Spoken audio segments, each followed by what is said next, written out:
Muy buenos días, amados hermanos de la Iglesia Cristo, Pan y Vida. Agradecido de Dios por permitirme una vez más compartir la palabra de Dios con ustedes. Un saludo de mi parte, además acá y mi familia. Agradecido también al pastor Guerrero por prestarme su púlpito nuevamente. Hoy continuamos con el libro de Mateo, en el capítulo 27, versículo 15 al 31. Y quisiera orar para poner este tiempo en manos del Señor. Señor y Dios Todopoderoso, bendecimos tu nombre. Te damos gracias porque eres bueno, porque para siempre es tu misericordia. Te alabamos y te adoramos, Señor, porque eres fiel. Eres el Dios que nunca cambia, Señor, el mismo de ayer, el mismo de hoy, el mismo de siempre. Dios de Abraham, de Isaac, de Jacob. El Dios de los profetas, el Dios de Todopoderoso, el Dios de Elías, el Dios de Eliseo, Señor. Gracias, Señor. Te adoramos porque, oh Dios eterno, estamos en la palma de tu mano, Señor, y sabemos que nada ni nadie nos separará de ti, Señor. Bendecimos tu nombre, Señor, rogando que en esta hora obres tú en nuestros corazones, en mí, Señor, este siervo humilde. Ruego que obres en mis debilidades, que seas tú, Señor, obrando en cada corazón que escuche este mensaje, Señor, para edificación, bendición, exhortación, consolación de nuestras vidas, Señor. En tus manos quedamos, Señor, agradecidos, en el nombre poderoso de tu Hijo amado Jesucristo, Señor nuestro y Dios nuestro. Amén, Señor. Continuamos con el capítulo 27 del Evangelio de Mateo, versículo 15 al 31, y leemos. Ahora bien, en el día de la fiesta acostumbraba el gobernador soltar al pueblo un preso, el que quisiesen. Y tenían entonces un preso famoso llamado Barrabás. Reunidos pues ellos les dijo Pilato: ¿a quién queréis que os suelte? ¿A Barrabás o a Jesús llamado el Cristo? Porque sabía que por envidia le habían entregado. Y estando él sentado en el tribunal, su mujer le mandó decir: no tengas nada que ver con ese justo, porque hoy he padecido mucho en sueño por causa de él. Pero los principales sacerdotes y los ancianos persuadieron a la multitud que pidiese a Barrabás y que Jesús fuese muerto. Y respondiendo el gobernador les dijo: ¿a cuál de los dos queréis que os suelte? Y ellos dijeron: a Barrabás. Pilato les dijo: ¿qué pues haré de Jesús llamado el Cristo? Todos le dijeron: sea crucificado. Y el gobernador les dijo: pues qué mal ha hecho. Pero ellos gritaban aún más diciendo: sea crucificado. Viendo Pilato que nada adelantaba, sino que se hacía más alboroto, tomó agua y se lavó las manos delante del pueblo, diciendo: inocente soy de la sangre de este justo, allá vosotros. Y respondiendo todo el pueblo dijo: su sangre sea sobre nosotros y sobre nuestros hijos. Entonces le soltó a Barrabás, y habiendo azotado a Jesús, le entregó para ser crucificado. Entonces los soldados del gobernador llevaron a Jesús al pretorio y reunieron alrededor de él a toda la compañía. Y desnudándole le echaron encima un manto de escarlata y pusieron sobre su cabeza una corona tejida de espinas y una caña en su mano derecha, e hincado en la rodilla delante de él le escarnecían diciendo: salve, rey de los judíos. Y escupiéndole tomaban la caña y le golpeaban en la cabeza. Después de haberle escarnecido, le quitaron el manto, le pusieron sus vestidos y le llevaron para crucificarle. Este capítulo es sin duda, en la palabra de Dios, el lugar donde se une el mundo entero, la humanidad que no conoce a Dios y su pueblo, en contra del Señor. El Salmo 2:3 dice: se levantarán los reyes de la tierra y príncipes consultarán unidos contra Jehová y contra su ungido, diciendo: rompamos sus ligaduras y echemos de nosotros sus cuerdas. En este momento en el que el Señor se presentó primero al Sanedrín, luego a las autoridades gentiles y luego ante el pueblo, fue rechazado por todos, quedando plasmados en la historia para que quede claro ante todos que no haya excusa, como dice Romanos 3, del 10 al 18, como está escrito: no hay justo ni aun uno, no hay quien entienda, no hay quien busque a Dios. Todos se desviaron a una, se hicieron inútiles. No hay quien haga lo bueno, no hay ni siquiera uno. Sepulcro abierto es su garganta, con su lengua engañan. Veneno de áspides hay debajo de sus labios. Su boca está llena de maldición y de amargura. Sus pies apresuran para derramar sangre. Quebranto y desventura hay en sus caminos. Y no conocieron camino de paz. No hay temor de Dios delante de sus ojos. Este momento, como lo repito, se reunieron aquellos que no conocían a Dios, Pilato representando al mundo, ¿sí?, al poder, a Roma, y los principales, y aún la muchedumbre, que eran aquellos que no tenían esa autoridad de los fariseos. Todos se reunieron para condenar al justo, al santo, al poderoso. Pero debemos de algún modo hacer notar que Pilato, después de haber estado allí entrevistándose con Jesús y convenciéndose de que él era justo, convenciéndose de que no tenía culpa de todo lo que lo estaban acusando los fariseos, vemos que él entra, que él sale, le pregunta al Señor, mira, lo que testifican contra ti, y el Señor simplemente le dice, o sea, cuando le pregunta, ¿eres tú el rey de los judíos? Porque al final de cuentas, lo que a Pilato le interesaba era si él representaba una amenaza para el Estado romano. Y Jesús se lo dice claramente: tú lo dices, o sea, diciéndole: sí, soy rey, soy el rey de los judíos. Pero en Juan capítulo 18, versículo 34, Jesús le respondió cuando él le hace la pregunta en el versículo 33, ¿eres el rey de los judíos? El Señor le responde: ¿dices tú esto por ti mismo o te lo han dicho otros de mí? Es una pregunta que le hace el Señor Jesús a un hombre que todavía no sabe. Hay en su corazón algo que le dice que sí, que Él es justo, que no merece la muerte, pero no ha tomado la decisión. Un hombre que todavía cavila entre la vida y la muerte. Por eso es que el Señor Jesús le dice: ¿dices tú esto por ti mismo o te lo han dicho otros de mí?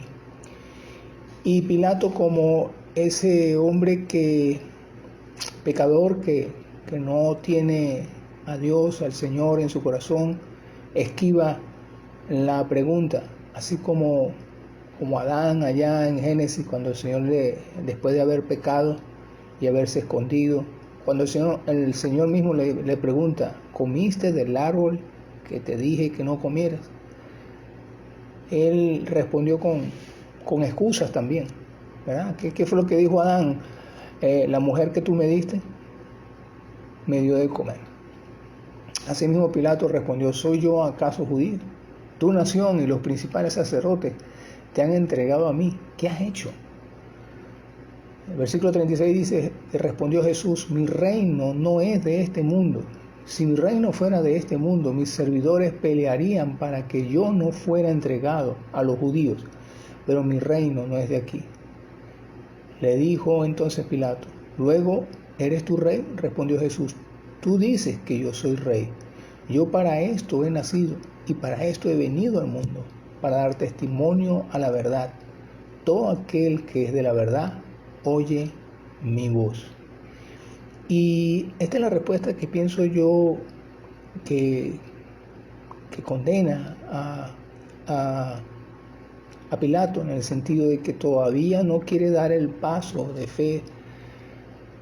El versículo 38 de Juan 18:38 dice, le dijo Pilato, ¿qué es la verdad? ¿Qué es la verdad? Esa es la pregunta que los hombres sin la luz de Cristo se hacen. ¿Qué es la verdad? Sin entender que la pregunta no es ¿qué es la verdad? ¿Quién es la verdad? Es la pregunta. Por eso Pilato no podía dar ese paso. Dar ese paso porque él entendía de que lo correcto era soltar a Jesús. Lo correcto era no juzgar a Jesús. Pero estaba delante de él esa decisión entre hacer lo bueno o hacer lo malo. Pero pesaba también en él el poder de Roma, porque él sabía que si hacía algo que alborotara al pueblo judío, Roma lo podía destituir de su cargo y perder lo que tenía en este mundo. Entonces en Pilato pesaban más las cosas del mundo que las cosas de Dios. Entonces podemos ver nosotros que este hombre estaba allí pensando qué hacer. Por eso es que el versículo 15 dice, ahora bien, en el día de la fiesta acostumbraba el gobernador a soltar al pueblo un preso, el que quisiesen, y tenían entonces un preso famoso llamado Barrabás. Reunidos pues ellos, les dijo Pilato, ¿a quién queréis que os suelte? ¿A Barrabás o a Jesús llamado el Cristo? Porque sabía que por envidia le habían entregado. Estando él sentado en el tribunal, su mujer le mandó decir, no tengas nada que ver con ese justo, porque hoy he padecido mucho en sueño por causa de él. En la sabiduría del mundo, Pilato pensó en soltar a Jesús, ofreciendo soltar a un preso entre Barrabás y Jesús, pensando en la parte lógica de que iban a preferir a Jesús, un hombre que había entrado a Jerusalén no más de 8 días y lo habían recibido como el ungido de Dios, un hombre popular entre el pueblo. Pero no fue así. Aún su propia esposa le dijo, no tengas nada que ver con ese justo, porque hoy he padecido mucho en sueño por causa de él. Entonces, todo apuntaba a que Pilato debía hacer lo correcto, pero no lo hizo. Pesó más el temor de perder todo lo que tenía en el mundo. Dice el 20, pero los principales sacerdotes y los ancianos persuadieron a la multitud que pidiese a Barrabás y que Jesús fuese muerto. Y respondiendo el gobernador les dijo, ¿a cuál de los dos queréis que os suelte? Y ellos dijeron, a Barrabás. Pilato les dijo, ¿qué pues haré de Jesús llamado el Cristo? Todos le dijeron, sea crucificado. Y el gobernador le dijo, pues qué mal ha hecho. Pero ellos gritaban aún más, diciendo, sea crucificado. El gobernador tenía el poder. El gobernador sabía qué debía hacer, pero no lo hizo. Una vez más les repito, por temor a perder lo que tenía en este mundo. Amado hermano, nosotros podemos ver eso aquel que no conoce a Cristo. Aquel que no conoce a Cristo, cuando se le presenta el Evangelio, muchas personas conocen que su vida es pecaminosa. Muchas personas saben y conocen que necesitan de Cristo Jesús. Muchas personas saben que solamente en Cristo hay vida. Recuerdo mucho, yo siempre doy testimonio que antes de ser yo cristiano, yo veía a los hermanos en la calle predicando y proclamando el Evangelio. Y muchas de esas veces yo con una cerveza en la mano decía, ellos sí están haciendo lo que verdaderamente vale la pena. Yo, un borracho,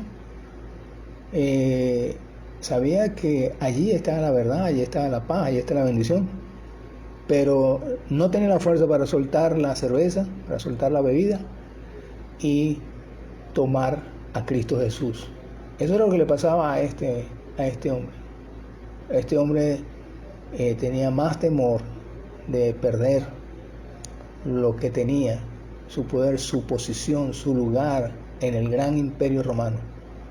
Tenía temor del pueblo y prefirió escoger lo malo. Aún hoy en día, el temor también se puede manifestar en el mundo ante la muerte. Y es tiempo de buscar a Dios, es tiempo de buscar al Señor. Y muchas veces el mundo, aún en este tiempo de temor de muerte, no busca al Señor. No busca al Señor.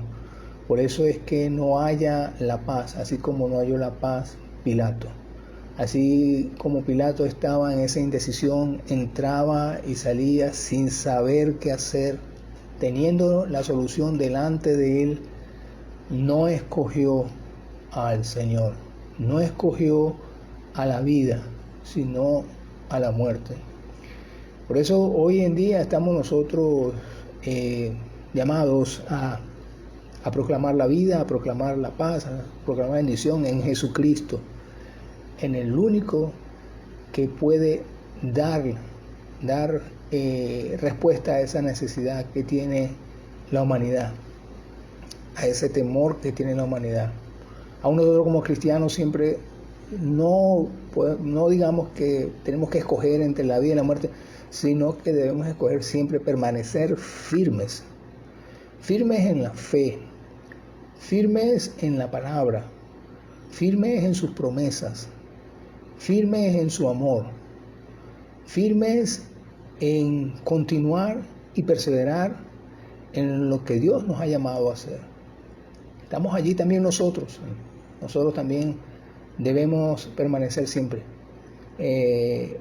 con la mirada puesta en Cristo Jesús, no en el temor de que hoy en día compartimos todos ante toda esta situación que está sucediendo. A diferencia del mundo que no se atreve a escoger al Señor, nosotros escogemos a permanecer firmes en las bendiciones de nuestro Dios. Entonces así aún el pueblo escogió ir en contra del Señor. Tenemos muchos ejemplos en la palabra de Dios, pero quisiera tomar el libro del Números, capítulo 16, versículo 3. Dice, libro de Números, capítulo 16, versículo 3. Y se juntaron contra Moisés y Aarón y le dijeron, basta ya de vosotros, porque toda la congregación, todos ellos son santos, y en medio de ellos está Jehová. ¿Por qué pues os levantáis vosotros sobre la congregación de Jehová? Vemos este ejemplo como el pueblo de Dios, ya habiendo visto las maravillas, el poder, la gloria de Dios, no solamente en Egipto, sino aún en el mismo desierto, viendo su fidelidad, viendo su amor, su protección, aún se juntaron todo el pueblo contra Moisés y Aarón. Como el pueblo, como la muchedumbre es voluble ante los falsos líderes o los falsos profetas que se juntaron contra Moisés, juntaron contra Aarón. Vemos entonces que esta es la rebelión de Coré. Cuando se levantó esa tribu con casi 250 varones en contra de Moisés y de Aarón, Y luego Moisés y Aarón le dijo, bueno, vamos a ponernos todos delante de, resumiendo ese capítulo, vamos a ponernos todos delante de Jehová, a ver por quién decide el Señor. Y sabemos cuál fue el final, cuál fue el final de Coré y todo su séquito. Y también podemos ver en 1 Samuel 8, 4 y 5, que dice así: entonces todos los ancianos de Israel se juntaron y vinieron a Ramá para ver a Samuel. Y le dijeron, he aquí, tú has envejecido y tus hijos no andan en tus caminos. Por tanto, constitúyenos ahora un rey que nos juzgue, como tienen todas las naciones. Como aún también se juntaron y fueron adelante de Samuel y desecharon, como Dios mismo dijo, cuando Samuel cuando decía que lo habían desechado, Dios le dijo a Samuel, no te han desechado a ti, me han desechado a mí. Han desechado al Rey de Reyes y Señor de Señores.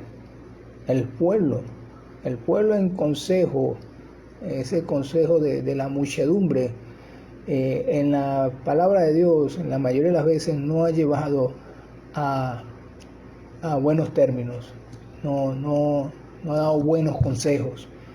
No podemos esperar lo menos en esta oportunidad, cuando se juntaron los gobernadores, los principales fariseos judíos con la muchedumbre, y dijeron esa palabra tan triste, que decía que su sangre sea sobre nosotros.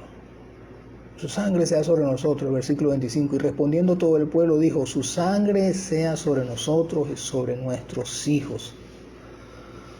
Entonces le soltó a Barrabás, y habiendo azotado a Jesús, le entregó para ser crucificado. Vemos cómo esa muchedumbre de hombres, esa multitud de hombres, pudieron llegar a responder esa sentencia que cayó sobre ellos. Su sangre sea para nosotros y sobre nuestros hijos. Muchos comentaristas dicen que de hecho hasta el sol de hoy esa palabra retumba sobre Israel.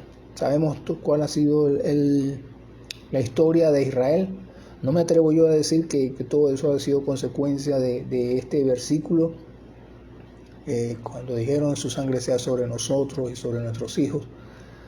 Pero déjeme decirle de que podemos ver por todo lo que ha atravesado Israel, ese pueblo de Dios que rechazó a su hijo.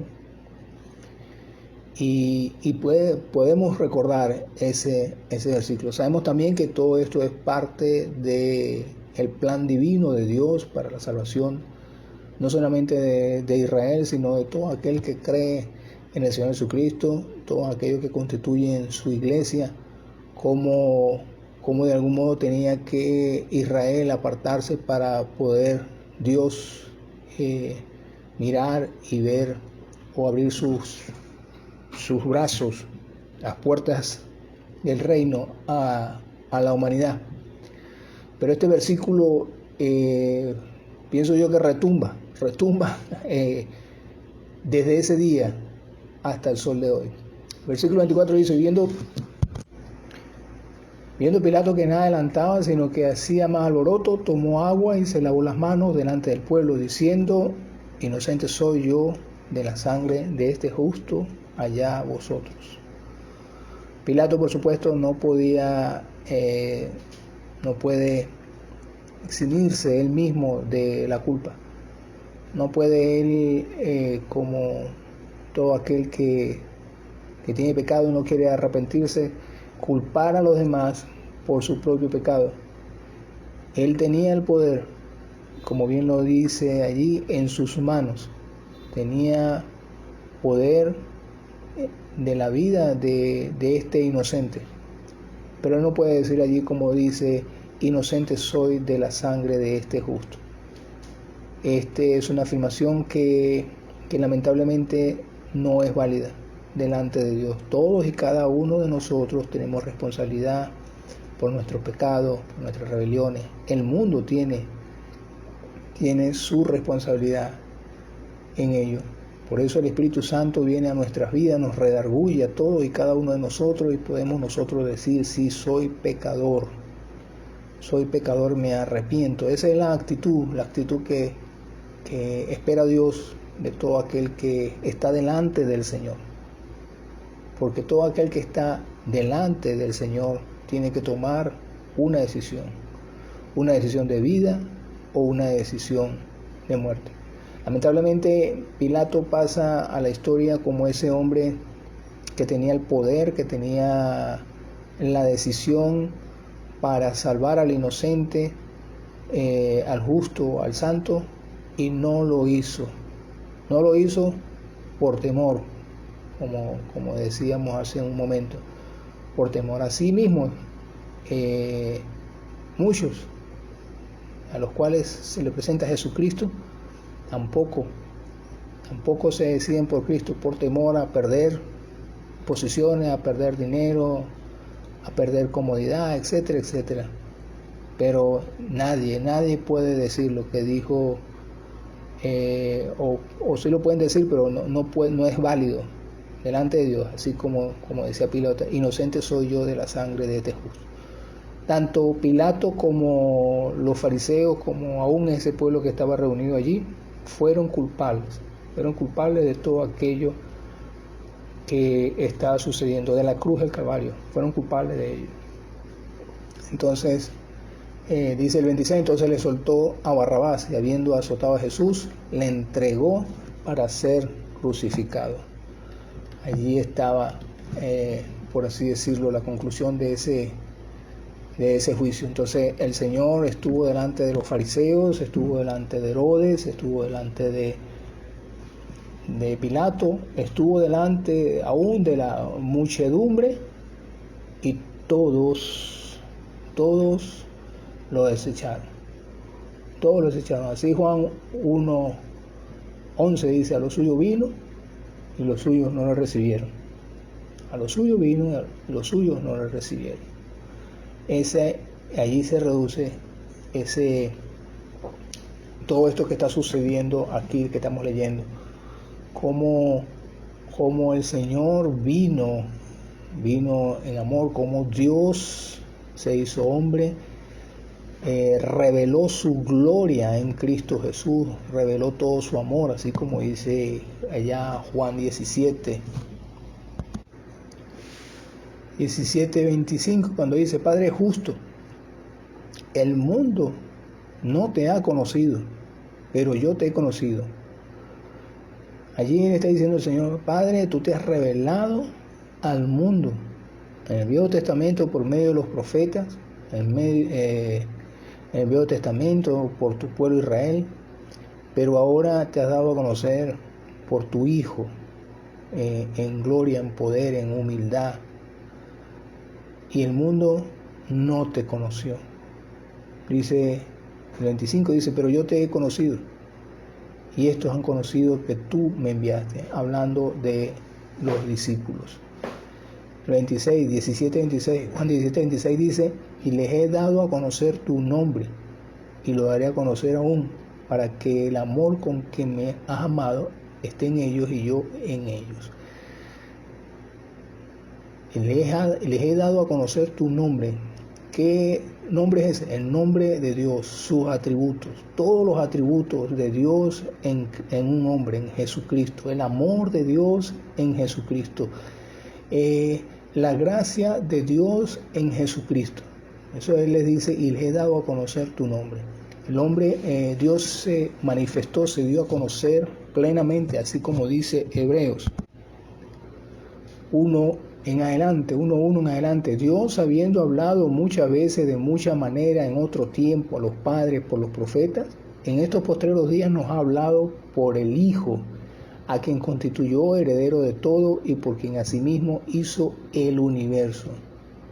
Y fíjense lo que dice el versículo 3, Hebreos 1:3, el cual, siendo el resplandor de su gloria y la imagen misma de su sustancia, y quien sustenta todas las cosas con la palabra de su poder, habiendo efectuado la purificación de nuestros pecados por medio de sí mismo, se sentó a la diestra de la majestad de las alturas. Este era este hombre que estaba delante de los fariseos, delante de Pilato, delante de la muchedumbre. Este era el hombre que apartaron por escoger a Barrabás. Barrabás, un hombre criminal, un hombre asesino, un hombre que en sus fuerzas quería salir del Imperio Romano. Entonces vemos allí esas dos opciones que tenían allí los hombres. Jesús, que era la vida, que era la luz, y Barrabás, que era oscuridad y que era muerte. El pueblo escogió a Barrabás. Esa es la historia del pueblo de Israel hasta ese momento. Continuamos entonces en la última parte del versículo 27 al 31 del capítulo 27. Entonces quedamos en que el versículo 26 dice: entonces le soltó Barrabás, y habiendo soltado a Jesús, le entregó para ser crucificado. 27 al 31. Entonces los soldados del gobernador llevaron a Jesús al pretorio y reunieron alrededor de él a toda la compañía, y desnudándole le echaron encima un manto de escarlata y pusieron sobre su cabeza una corona tejida de espinas y una caña en su mano derecha, e hincando la rodilla delante de él le escarnecían diciendo: salve, rey de los judíos. Y escupiéndole tomaban la caña y le golpeaban en la cabeza. Después de haberle escarnecido, le quitaron el manto, le pusieron sus vestidos y le llevaron para crucificarle. Estos versículos, los más tristes, pienso yo, uno de los más tristes de los evangelios, como el Señor fue entregado para azotarlo, para ser escarnecido. Y cuando veo este versículo, viene a mi mente Filipenses capítulo 2, versículo 5 en adelante, que dice: haya pues en vosotros este sentir que hubo también en Cristo Jesús, el cual, siendo en forma de Dios, no estimó el ser igual a Dios como cosa a que aferrarse, sino que se despojó a sí mismo, tomando forma de siervo, hecho semejante a los hombres, y estando en la condición de hombre, se humilló a sí mismo, haciéndose obediente hasta la muerte, y muerte de cruz. Por lo cual Dios también lo exaltó hasta lo sumo, y le dio un nombre que es sobre todo nombre, para que en el nombre de Jesús se doble toda rodilla de los que están en los cielos y en la tierra y debajo de la tierra, y toda lengua confiese que Jesucristo es el Señor, para gloria de Dios Padre. Cuando vemos esta humillación, debemos tener claro algo, que fue el Señor primero, como dice el versículo 7, que se despojó a sí mismo. El versículo 8 dice: estando en la condición de hombre, se humilló a sí mismo. Tenemos que tener claro en nuestros corazones, cuando vemos estos versículos,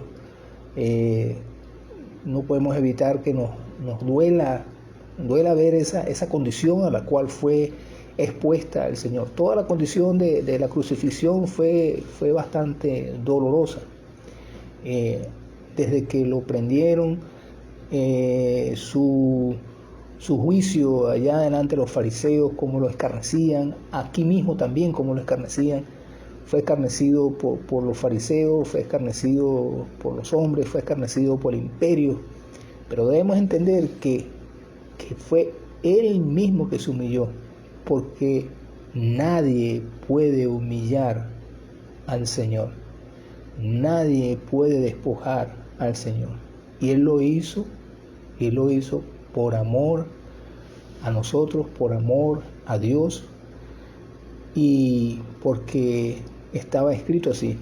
Pero debemos dejar claro eso, que fue Él quien se humilló. Vemos toda esta humillación que hacen todos estos hombres aborrecibles, como humillaban a nuestro Señor, y Él callado.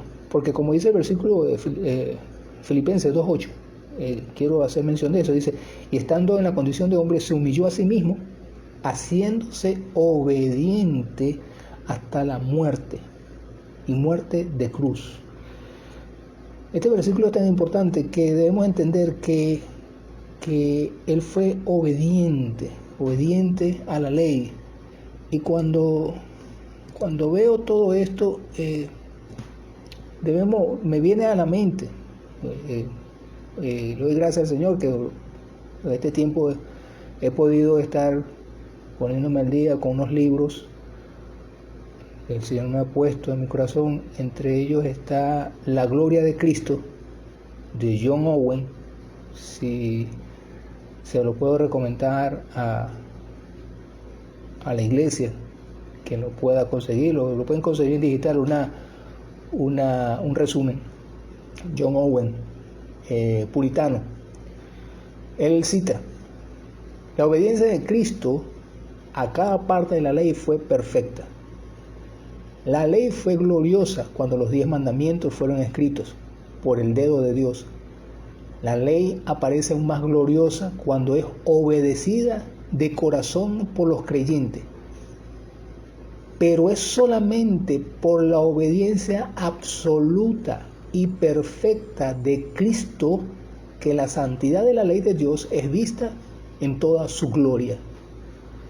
El Señor de todo, quien hizo todo, vivió en la obediencia estricta a toda la ley de Dios, porque Él era la única persona, su obediencia, porque Él era una persona única y su obediencia posee una gloria única, hablando de la gloria de Cristo.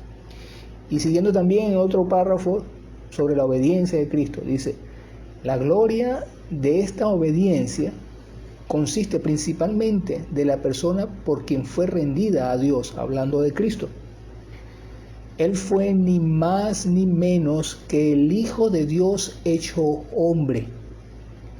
Él, quien hizo el cielo, el Señor de todo, vivió en el mundo no teniendo ninguna reputación ni gloria terrenal. Más bien, se obligó a obedecer toda la ley de Dios perfectamente.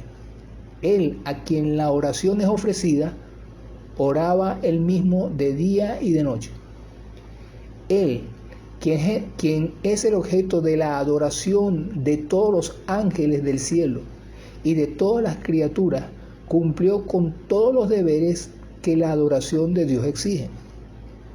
Él, quien fue el Señor y dueño de toda la casa, llegó a ser el siervo más humilde de su casa, cumpliendo con todos los deberes más humillantes que esto implicó.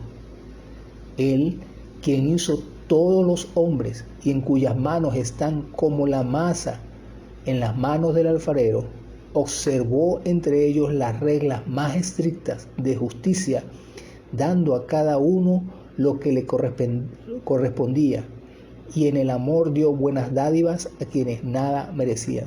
Esto es lo que hace la obediencia de Cristo tan misteriosa y gloriosa. Amados hermanos, por eso cuando veo estos versículos de Mateo, vuelvo y les repito, el dolor embarga nuestros corazones, como Él se entregó en manos de impíos, en manos de como dirían los hermanos, en manos incircuncisos, para ser humillado, flagelado. Pero como lo dice aquí Filipenses 2:8, haciéndose obediente hasta la muerte y muerte de cruz. Es allí donde en mi corazón particularmente se quebranta se quebranta al ver estos versículos, porque entiendo que fue la obediencia de nuestro Señor Jesucristo a la ley de Dios, a Dios, pero lo hizo Él mismo, se humilló a sí mismo, se despojó a sí mismo, y Él fue el que se hizo obediente. Por eso esta obediencia de nuestro Señor Jesucristo nos llama a nosotros a reflexión o a convicción de que nosotros también debemos ser obedientes, no como nuestro Señor Jesucristo, que Él mismo se despojó, que Él mismo se humilló, porque a nosotros cualquiera nos puede despojar de cualquier cosa que tengamos, cualquiera nos puede humillar, ¿sí? Y aún podemos ser obedientes bajo coacción, no como nuestro Señor Jesucristo, porque Él lo hizo. Y debemos entender que en esta situación hay un versículo que viene también a mi mente, que es, por decirlo de algún modo, un versículo controversial, Hebreos 4:15.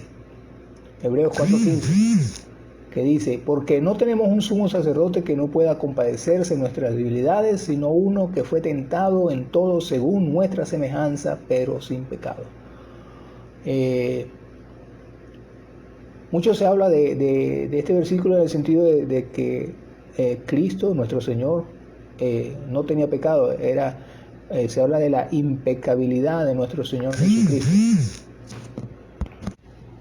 Pero yo particularmente cuando veo esta palabra, esta frase que dice: fue tentado en todo según nuestra semejanza, pienso realmente que no habla de concupiscencias, porque el hombre es, como dice Santiago 1:14, sino que cada uno es tentado cuando su propia concupiscencia ha traído y seducido. Habla Santiago 1:14.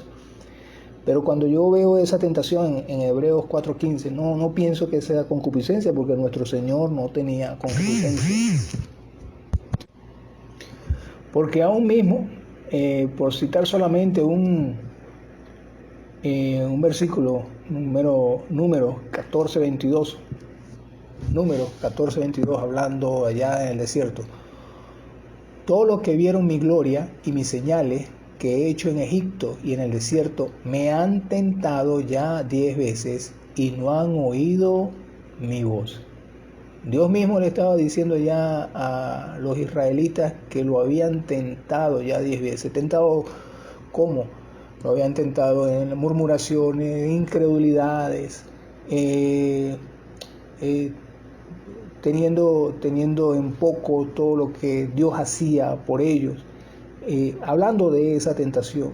Y esa tentación no era concupiscencias de Dios de ningún modo, sino de simplemente acabar con ellos.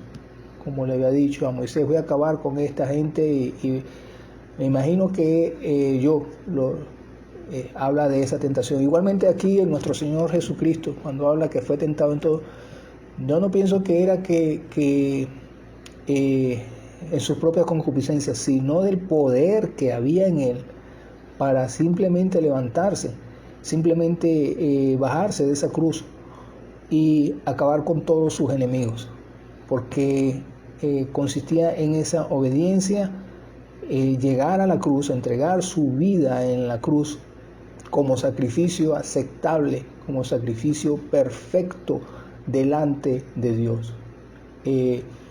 Vemos entonces cómo esa obediencia de nuestro Señor Jesucristo de algún modo está delante de nosotros, que podamos nosotros ser llamados a ser obedientes a su palabra, obedientes a su llamado, obedientes en su amor, obedientes aún en situaciones adversas, porque cuando dice haciéndose obediente hasta la muerte y muerte de cruz, está diciendo que no fue obediente solamente cuando estaba predicando, no fue obediente solamente cuando todo estaba bien, sino que fue obediente, ¿sí?, cuando empezaron todas las cosas a ir en contra de él. Fue obediente cuando aún lo perseguían. Fue obediente cuando todos lo señalaban, cuando sus discípulos lo dejaron. Fue obediente allí delante de un hombre que tenía poder que le había dado Dios, delante de Pilato, que le decía que en sus manos estaba su vida. Él fue obediente allí, fue obediente a la obra de Dios, que era la cruz del Calvario, que era lo que él había venido a hacer. Fue obediente allí delante de los azotes. Fue obediente allí delante de esta compañía que lo desnudó. Se burlaron de él, le pusieron una corona de espinas, lo escarnecían, se burlaban de él. Fue obediente allí. Allí fue obediente, Señor. Cuando dice allí obediente hasta la muerte, y muerte de cruz, es este cuadro que vemos aquí. Este cuadro horrible de lo que hicieron los hombres, aquellos que no conocían de Dios, como la maldad estaba delante de nuestro Señor, y Él fue obediente. Entonces, amados hermanos, nosotros debemos reflexionar en ese sentido, que debemos ser obedientes en todo. Y alguien me decía una vez, cuando estudiamos una vez una clase de jóvenes, cuando estudiamos 1 Corintios capítulo 1, y leíamos el capítulo 1, versículo 25, que dice así: porque lo insensato de Dios es más sabio que los hombres, y lo débil de Dios es más fuerte que los hombres.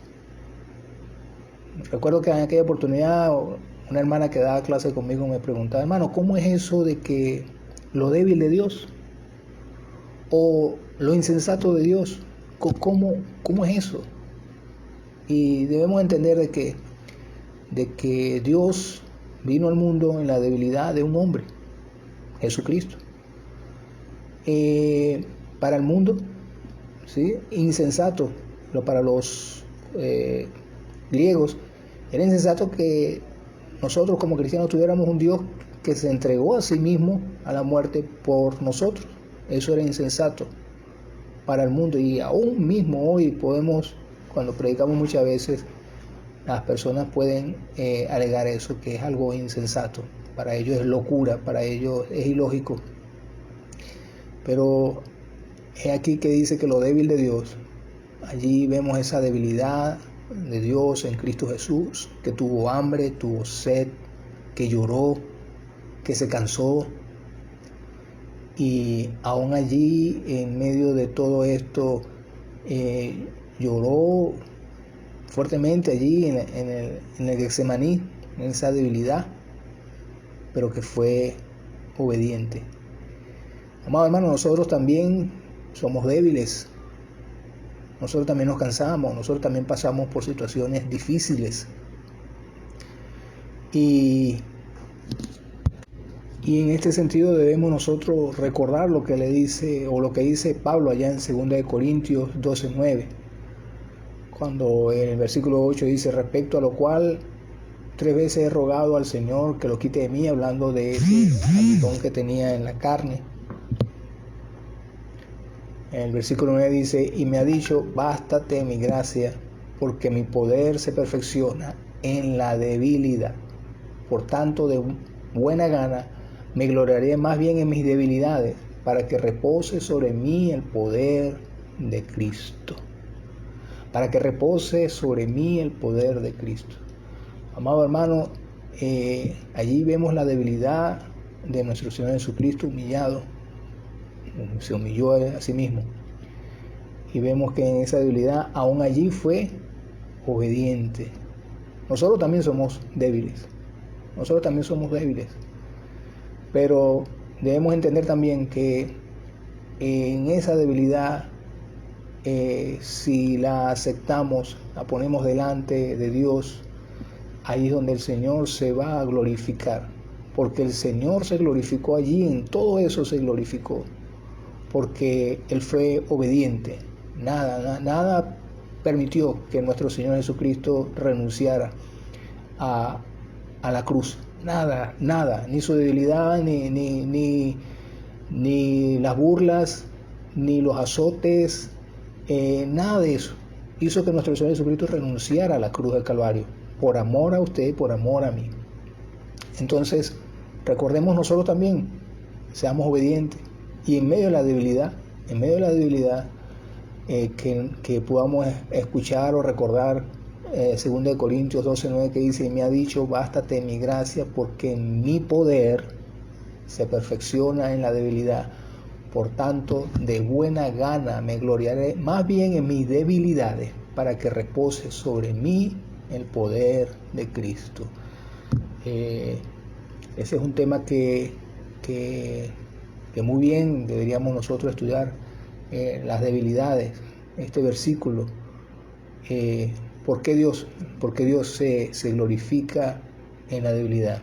Pero no es el momento para hablar de eso, solamente debemos tener en cuenta eso, ¿sí? Que nuestro Señor fue obediente en la debilidad, fue obediente porque Él se lo propuso.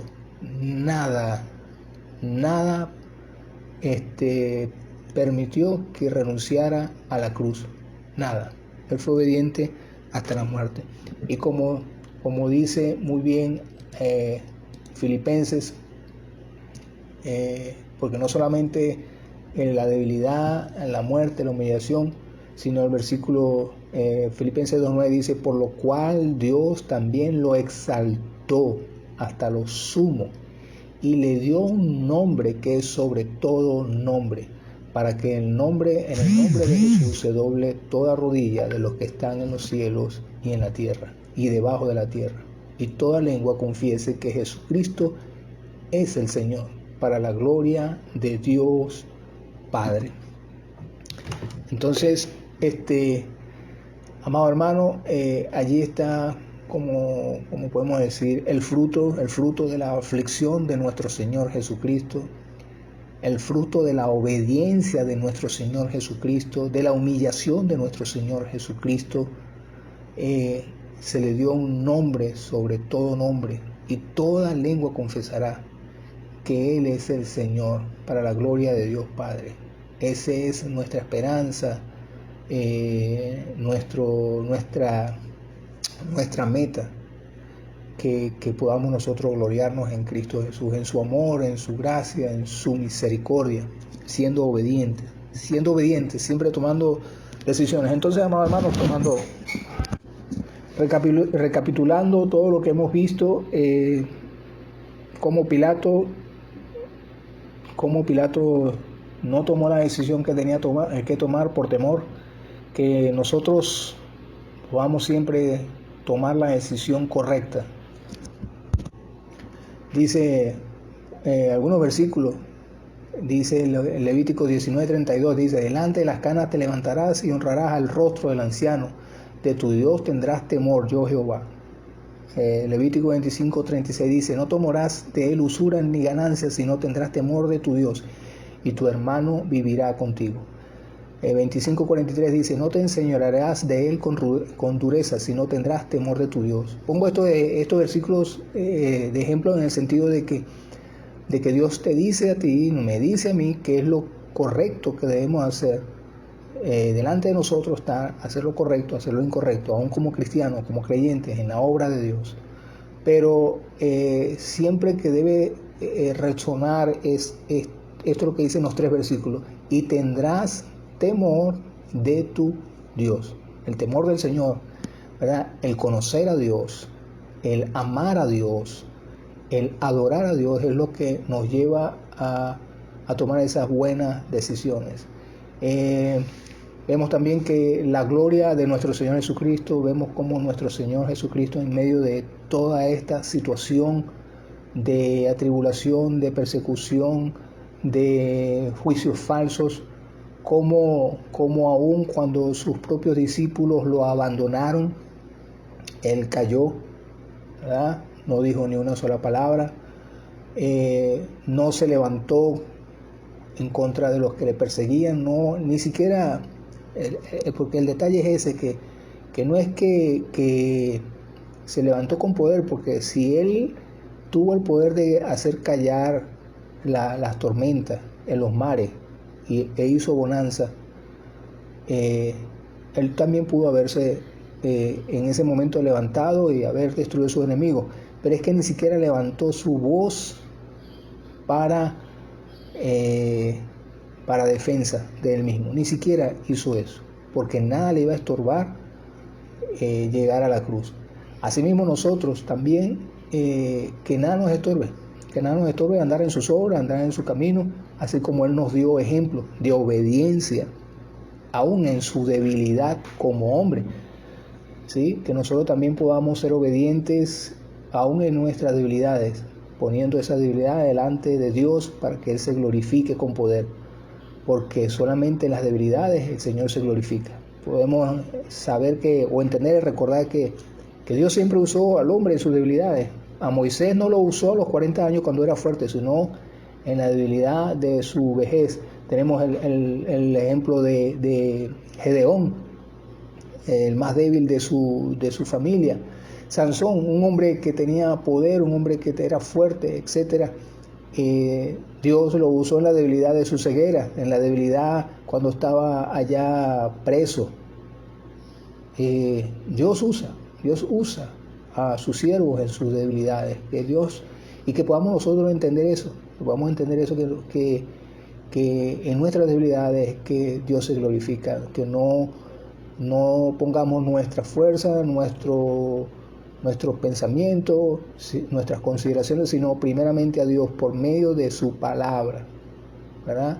Que podamos allí obedecer su palabra, que tengamos esa palabra en nuestros corazones, que esa palabra arda con poder en nuestros corazones y que humildemente podamos nosotros obedecerla hasta el fin. Quisiera orar. Dios Todopoderoso, Santo de la Gloria, bendecimos tu nombre. Gracias te doy por esta hora, por esta oportunidad de exponer tu palabra. Ruego que seas tú, Señor, obrando en nuestras vidas, que podamos humillarnos delante de ti, que podamos, oh Dios eterno, ser humildes, podamos escoger siempre lo bueno, que podamos ser obedientes, aún en nuestras debilidades, Padre de la Gloria. Te lo ruego, que seas tú, Señor, en tu poder en nuestras debilidades. Ayúdanos. Gracias te doy, Señor, por ese amor tan grande, Señor, en la cruz del Calvario. Te alabamos y te adoramos, Señor. Pongo delante a ti, a tus siervos, a tu iglesia, rogando que seas tú edificando a cada uno, Señor, ayudándonos y bendiciéndonos, consolándonos, Señor, fortaleciéndonos, Señor, en la promesa, Señor, de vida eterna, en la promesa, Señor, de poderte ver cara a cara, Señor, en la promesa, Señor eterno, de tener un lugar siempre contigo, Señor, como tú has dicho, Señor eterno, la gloria, que donde tú estés, allí también estaremos nosotros. Esa es nuestra esperanza, Señor. Te alabamos y te bendecimos, Señor, en el nombre poderoso de tu Hijo amado Jesucristo, Señor nuestro y Dios nuestro. Amén, Señor.